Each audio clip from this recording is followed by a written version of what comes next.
In this video, I'll show you January 12, 2023. Officer Jack Lowry of the Bloomington Police Department pulled over area resident Dart Ricky Pouncil while he was driving in the city of Bloomington, Minnesota, on his way home from the gym. The interaction that followed was captured on Officer Lowry's body camera. Hey man, how's it going? Do you have your driver's license, proof of insurance?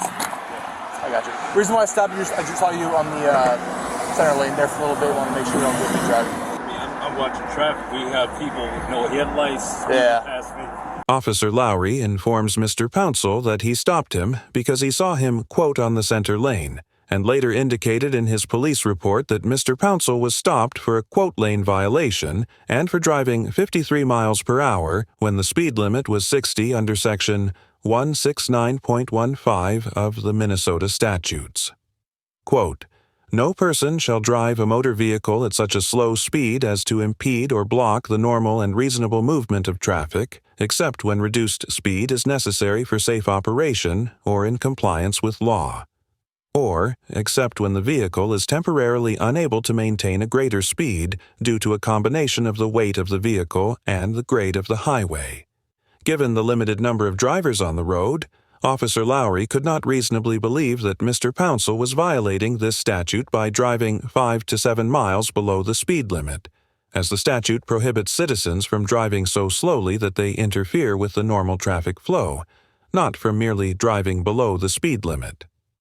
Likewise, even if Mr. Pouncil's speed was somehow impeding traffic, the statute allows drivers to reduce their speed when it is necessary for them to safely operate their vehicles, and Mr. Pouncil would have a strong argument that he was driving slowly to deal with the snowy road conditions. Officer Lowry also claims that he stopped Mr. Pouncil because he was, quote, on the center lane, and although what he means by this statement is not entirely clear, it seems likely that he's claiming that Mr. Pouncil was drifting between lanes. According to Subdivision 7 of Section 169.18 of the Minnesota statutes, quote, when any roadway has been divided into two or more clearly marked lanes for traffic, a vehicle shall be driven as nearly as practicable entirely within a single lane, and shall not be moved from the lane until the driver has first ascertained that the movement can be made with safety.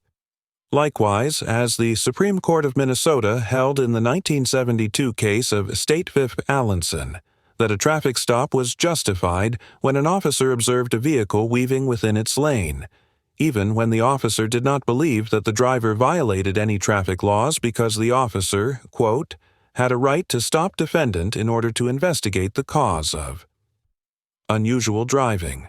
Although it became clear that Officer Lowry was more interested in investigating Mr. Pouncil for potential criminal activity than enforcing the traffic code, the U.S. Supreme Court held in the 1996 case of Wren v. United States that the constitutional reasonableness of a traffic stop does not depend on the actual motivations of the officers involved, effectively authorizing so-called pretextual stops in most situations based on the relevant case law. If a court believed Officer Lowry's testimony that Mr. Pouncil was floating between lanes, it is likely that it would also find the initial traffic stop to be constitutionally valid. Where you head to tonight? Going home? Your license all valid and everything like that? All good to go, right? With valid license, everything? Okay. Anytime, man. All the best. License status valid. Rental car, pretty distinct reaction to my presence, and then going like 55 in middle lane, and wasn't really cooperative with me at all. Didn't want to tell me where he was coming to, where he was going. There's some luggage in the back seat too. Just what? Like a couple bags in the trunk. Okay. He didn't seem super cooperative, so I'm just gonna pull him out and try to talk him out here. Ricky, right? All right. Hey Ricky, I got no intention of writing any ticket. I'm gonna talk to you back here for a quick second. We'll get you out of here. All right? I'm just gonna talk to you back here. I'm asking you to get out of the car. Well, the thing is, I don't really need a reason. No, I don't. I'm badge 363. So I just want to talk to you back here, back to your car. I'll get you all the information in a second, man. 363. Officer Lowry. Do me a favor, can you just come around the front here? Thank you. You just want to go back to my partner there, just around the middle of the traffic right like that. Hey, I know it's cold out here. You might feel the need to put your hands in your pockets. I'll either ask you to put your hands out of your pockets, or I can either pat you down for your safety. Pat me down, whatever you want. Okay. The reason why I'm trying to talk to you out here is because when I tried talking to you the first time, you seemed super. Like I tried asking you where you're coming and going. You know, you said you're headed where? Back home? I'm going home. And is home in Egan? No, I have a house over here, man. I mean, all those questions are really not necessary. Period. Where's your address at home? I have an address over here. Address over here. Well, you can follow me if you want. I don't want to follow you. You know, you. it's just like you're harassing me. I'm not trying to harass you. Yes, you are. I mean, I haven't did anything. Search me, I haven't did nothing. I didn't search you. I just patted you. Yes, you did. You patted me down. Where are you coming from? Coming from Lifetime Fitness. Lifetime Fitness? Yeah. What do you do for work? What do you mean what I do for work? I have my own business. What's up with the bag? Is it like workout bag?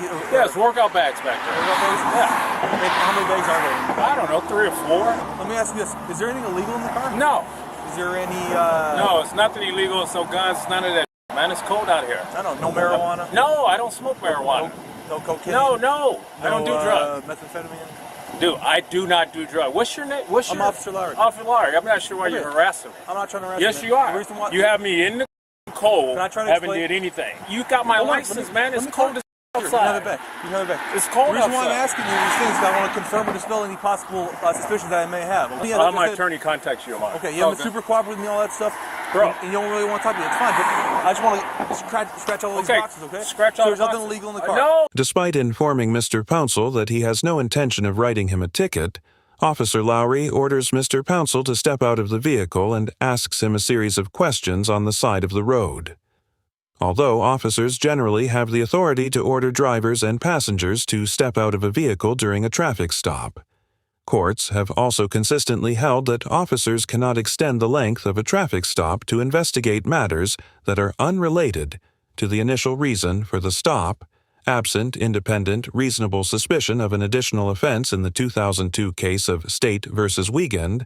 The Supreme Court of Minnesota explained that, quote, the scope of a stop must be strictly tied to and justified by the circumstances that rendered the initiation of the investigation permissible.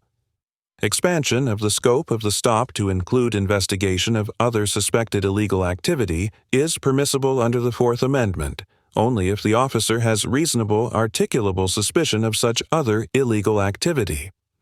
Likewise, the U.S. Supreme Court held in the 2015 case of Rodriguez v. United States that, quote, an officer may dot certain unrelated checks during an otherwise lawful traffic stop, but he may not do so in a way that prolongs the stop absent the reasonable suspicion ordinarily demanded to justify detaining an individual. As the U.S. District Court in Nevada explained in the 2018 case of Stanwood v. Stoltz, quote, Rodriguez indicates that once the mission of a traffic stop is complete, an officer cannot order an individual out of his vehicle. And while Officer Lowry claims that he's questioning Mr. Pouncil in order to confirm or dispel the suspicions he has, it is unlikely that a court would conclude that Officer Lowry's so-called suspicions rose to the level of reasonable suspicion. It is unclear exactly what Officer Lowry found to be suspicious about Mr. Pouncil, but he noted in his police report that there were, quote, multiple criminal indicators and mentioned to his partner that Mr. Pouncil was not answering his questions as thoroughly as he would have liked, was driving a rental car, and had a few bags in the back seat of the vehicle. As we have discussed many times here on ATA, citizens are generally not required to answer officers' questions or otherwise assist them with their investigations, and refusing to be, quote, UN, quote, cooperative when faced with questioning cannot give rise to the reasonable suspicion necessary for a Terry stop.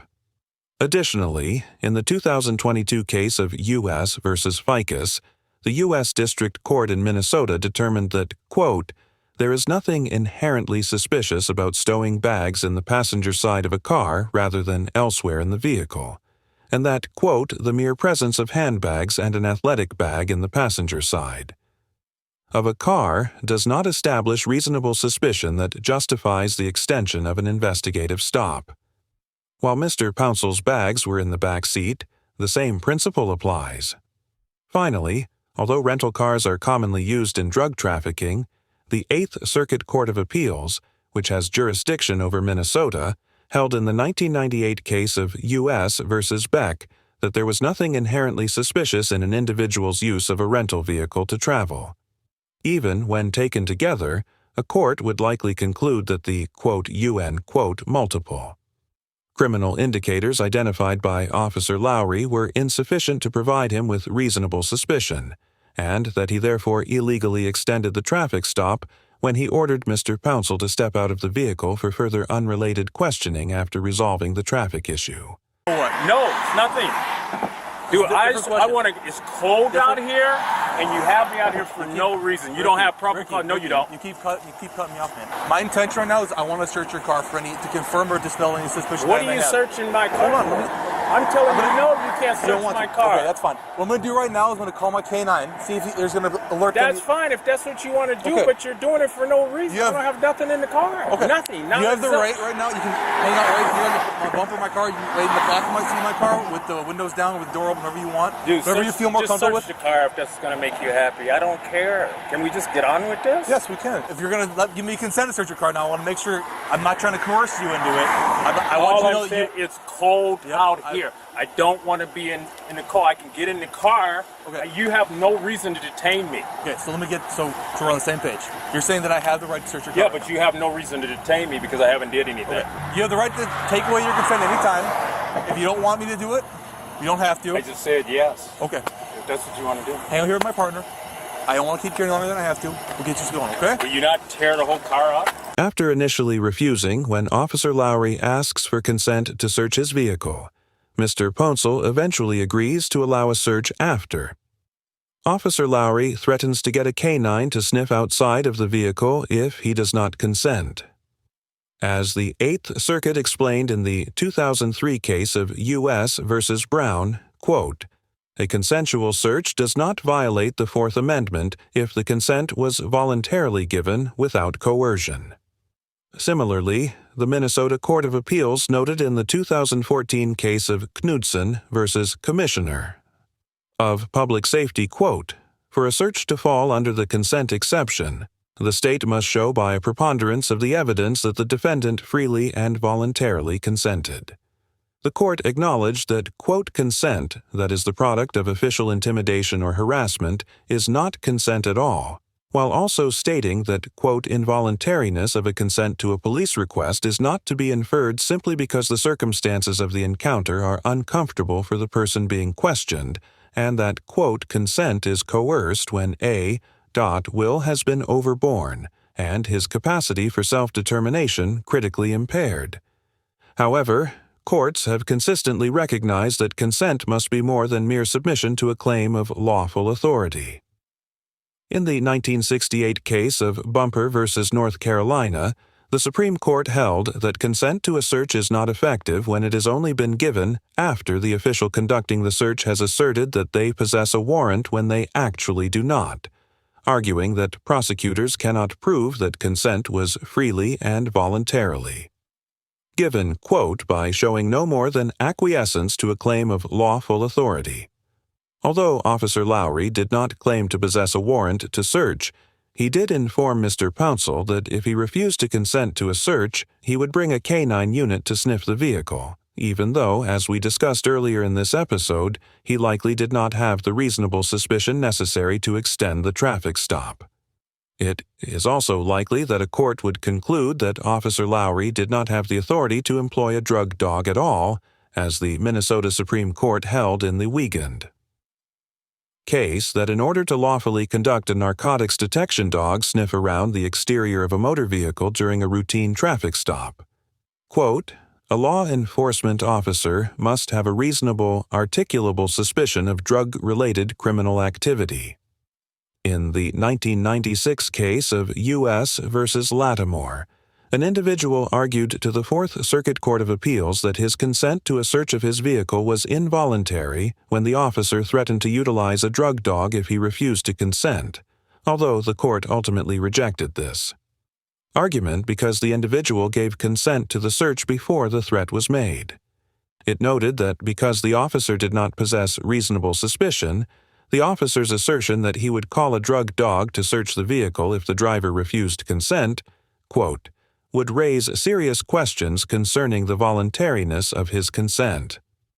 In this situation, although Mr. Pouncil would have a robust argument that his consent was not voluntary due to Officer Lowry's threats of calling a canine, given the low standard that prosecutors must meet. In order to prove that consent was given voluntarily, it is certainly possible that a court would reject this argument and find that his consent was still valid. I just want to make sure it's unlocked. Okay, thank you.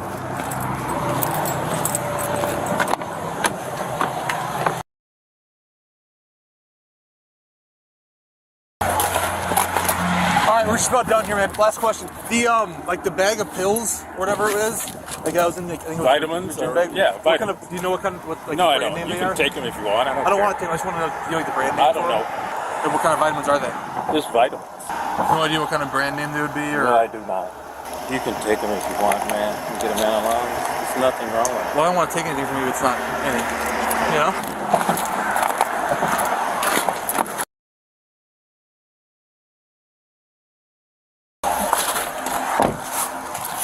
Alright, man, I'm not going to worry about them. You got a card on you? I do. Thank you. Do you want me to try to explain it to you anymore right now? Or you just... I'm my attorney. Contact you guys. Okay. Thank you very much. Any questions? No. Alright, have a great night. You're free to go. You too. No taking nothing like that, alright? After searching the vehicle and finding nothing but some vitamin C capsules, Officer Lowry allowed Mr. Pouncil to leave. According to the police report, Mr. Pouncil was detained for just under 35 minutes. Mr. Pouncil's nephew contacted me about this interaction, informed me that Mr. Pouncil and his family have contacted the City of Bloomington, the Bloomington Police Department, and the city attorney for the City of Bloomington about the incident. However, all three have declined to find any wrongdoing on Officer Lowry's part or take any other corrective actions overall. Officer Lowry gets AC- because although he did not escalate the situation to a physical altercation, he illegally extended the traffic stop without reasonable suspicion, punitively required Mr. Council to stand outside in the cold when he wasn't, quote, quote, cooperative enough, and manipulatively obtained consent by threatening to make Mr. Council wait for a drug dog that he didn't actually have the legal authority to use. From the beginning of the traffic stop, it was clear that Officer Lowry was looking for any reason he possibly could to search Mr. Pouncil's vehicle, most likely hoping to find drugs or some other sort of contraband. And, as such, he treated Mr. Pouncil like he was a criminal who was hiding something throughout the encounter. These sorts of police interactions not only erode the community's faith in law enforcement, but also make the citizens that officers are supposed to protect feel marginalized, disrespected, and alienated from their own local governments. Officer Lowry would do well to remember that not every citizen he encounters is a criminal, and I would encourage him to review the boundaries of his authority, and when he is lawfully permitted to extend a traffic stop because he thinks someone is, quote-unquote, suspicious. Mr. Pouncil gets AB+ for maintaining a relatively calm and respectful demeanor throughout the encounter, challenging Officer Lowry's invasive questioning and orders to stand outside in the cold, and filing complaints with the local government after the interaction. Although Mr. Pouncil could have exercised his right to remain silent more effectively, and he ultimately consented to a causeless search of his vehicle. Mr. Pouncil is not an auditor, and I can understand why he agreed to let Officer Lowry search his vehicle, given the extreme weather and Officer Lowry's threats to make him wait even longer. That being said, it should be noted that Mr. Pouncil's ability to challenge Officer Lowry's actions has been somewhat diminished by the fact that he gave consent to search the vehicle. If Mr. Pouncil had refused to give consent, and Officer Lowry had made good on his threat to bring a canine unit, Mr. Pouncil would only need to prove that Officer Lowry did not have the reasonable suspicion necessary to do so. However, since he eventually agreed to the search, Mr. Pouncil must rely on the argument that his consent was not voluntary. And although it has legal merit, the case law supporting this proposition is much weaker and less established than the case law about drug dog sniffs without reasonable suspicion. This interaction demonstrates the importance of refusing to consent to searches. Thank you very much for watching the video. Subscribe our channel for next video.